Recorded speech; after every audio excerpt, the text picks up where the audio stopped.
रुमा की नई नई शादी हुई। शादी से पहले रुमा नौकरी करती थी। शादी के बाद रुमा ने नौकरी छोड़ दी। वह कुछ दिन पति परेश के साथ समय बिताना चाहती थी। शादी के बाद रुमा कुछ दिन अपने ससुराल में रहकर परेश के साथ शहर आ गई।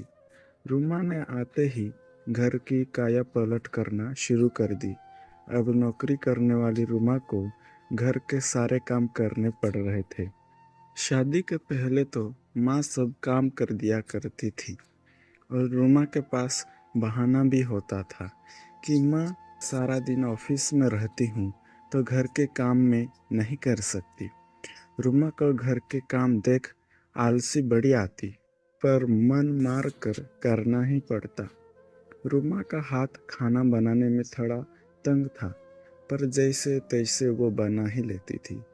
परेश इस बात को समझता था, इसलिए कुछ कहता नहीं था। वो जानता था रुमा धीरे धीरे सब सीख जाएगी। परेश थोड़ा रोमांटिक किस्म का इंसान था। नई नई शादी का खुमार था। कभी बाजार से फूल लाता तो कभी रुमा की पसंदीदा मिठाई, कभी छुट्टी वाले दिन रसोई आ जाता तो फूल गोभी टोकनी से उठाकर घुटनों के बेल बैठ जाता।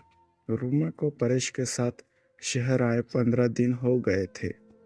इन 15 दिनों में पूरा घर अच्छे से सेट हो गया था। रुमा सुबह नाश्ता बना देती और फिर परेश को टिफिन बना देती।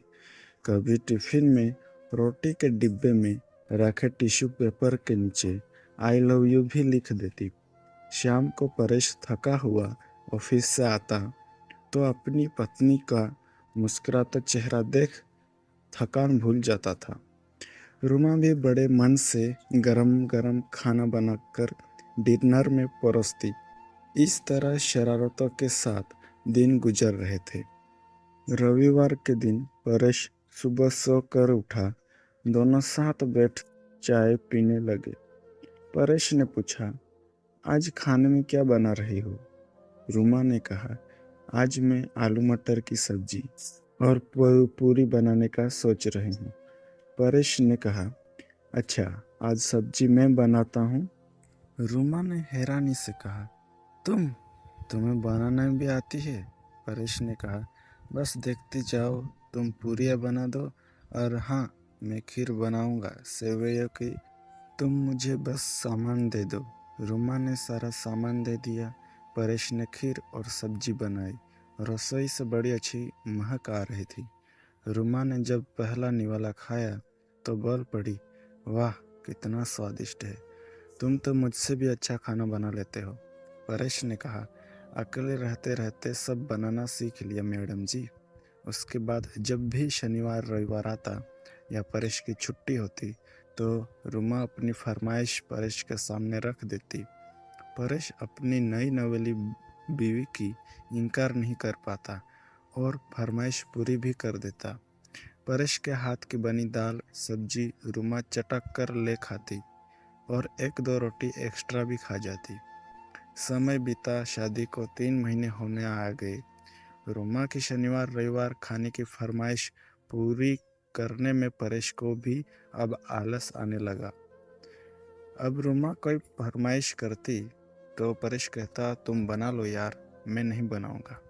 रुमा कहती कि तुम स्वादिष्ट बनाते हो, मुझसे अच्छा नहीं बनेगा। तो परेश कहता, जैसा भी बनेगा मैं खा लूँगा।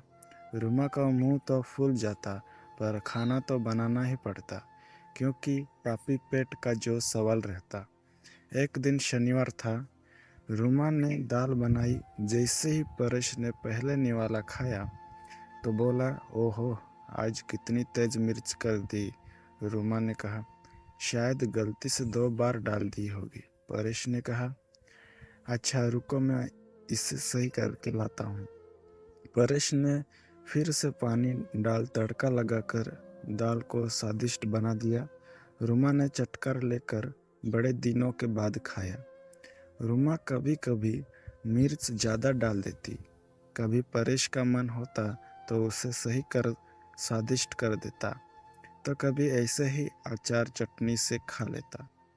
परेश सोचता, कैसी लड़की है, मुझे मिर्च ज़्यादा लगती है। मैं यदि इसे सही करूँ और दोबारा तड़का लगाता हूँ तो ठीक है, पर यदि ऐसा नहीं करता हूँ तो मैं तो अचार और चटनी से खा लेता हूँ, पर यह लड़की आराम से कैसे खा लेती है, जबकि इसे तो जरा सी तेज मिर्च भी बर्दाश्त नहीं होती।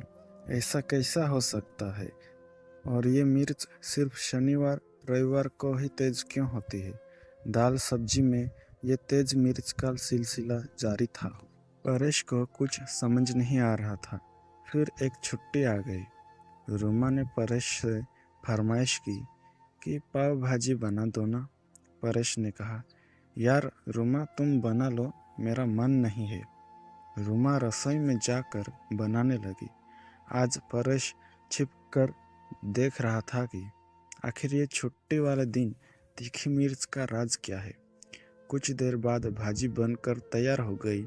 रुमा ने भाजी एक दो प्लेट में निकाली और उस प्लेट में ऊपर से लाल मिर्च डाल हिला दी। डाइनिंग टेबल पर लाकर पाव भाजी की 2 प्लेटें रख दी। परेश ने देखकर कहा, वाह, आज तो बड़ी अच्छी महक आ रही है। यार तुम प्याज काटना भूल गई, जाओ जरा काट लाओ। रुमा रसोई में गई तो मौका देख परेश ने भाजी की प्लेट बदल दी। रुमा प्याज ले आई, दोनों बैठ खाने लगे। जैसे ही रुमा ने पहला निवाला खाया तो उसे तेज मिर्च लगी। परेश उसका मुंह देख रहा था और बड़े मज़े से पाव भाजी खा रहा था। रुमा पानी पिए जा रहे थे। तेज मिर्च के कारण उसकी आंखों में आंसू आने लगे थे। परेश ये देख मुस्कुराया और गाना गाने लगा, तुझको मिर्ची लगी तो मैं क्या करूँ।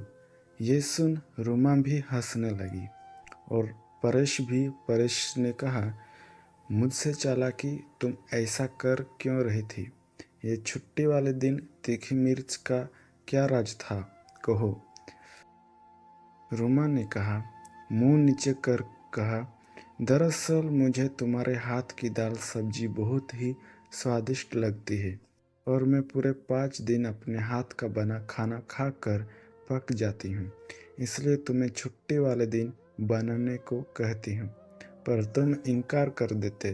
फिर मैंने उस दिन देखा जब मिर्च तेज हो गई तो तुमने कैसे सही कर उसे स्वादिष्ट बना दिया, तो मैंने ये रास्ता अपना लिया। तुम्हारी दाल सब्जी निकाल कर मैं उसमें मिर्च डाल देती तो तुम मिर्च ज़्यादा देख उसे स्वादिष्ट बना देते, और ये तरकीब कुछ दिन काम भी कर गई, पर कभी कभी बाद में तुम अचार और चटनी से काम चलाने लगे। सॉरी परेश। परेश ने कहा, सॉरी रुमा, गलती मेरी भी है। तुम कौन सा रोज फरमाइश करती हो? छुट्टे वाले दिन में एक तड़का तो लगाकर तुम्हें खाना तो खिला ही सकता हूँ ना, और तुम मेरी मदद भी करती हो। गलती तो मेरी भी है, और एक तुम्हारी छोटी सी फरमाइश तो मैं भी पूरी कर सकता हूँ। रुमा ने कहा, वैसे तुम्हें कैसे ये सब पता चला? परेश ने कहा, वो ऐसे मेरी भोली बीवी 5 दिन खाने में मिर्च सही रहती और छुट्टी वाले दिन तेज, और मैं देखता कि तेज मिर्च होने के बाद भी तुम बड़े मज़े से कैसे खा लेती हो। फिर मुझे दाल में कुछ काला लगा तो मैंने आज चुपके से देखा और मुझे सब समझ आ गया। रुमा ने हंसते हुए कहा, मैं भी बेवकूफ़ थी, ये तो मैंने सोचा ही नहीं। परेश ने कहा, तो चले रसोई में तुम्हारी भाजी को सही करने। और दोनों तुझको मिर्च लगी गाना गुनगुनाते और हंसते हुए रसोई में चले गए। परेश सोचने लगा, रुमा कौन से हीरे जवाहरात मांग रही थी। वह तो बस छोटी सी फरमाइश कर रही थी, और रसोई में उसके साथ रहने में मज़ा भी तो आता है और इस तरह प्रेम भी तो बढ़ता है। परेश और रुमा दोनों मिल छुट्टी वाले दिन स्वादिष्ट खाना बनाते। रुमा परेश की मदद भी करती। इसी तरह दोनों में छोटी छोटी शरारतें भी होती और नोक झोंक भी, और दोनों खुश थे। और इस तरह धीरे धीरे रुमा परेश की तरह स्वादिष्ट खाना बनाने सीख गई थी।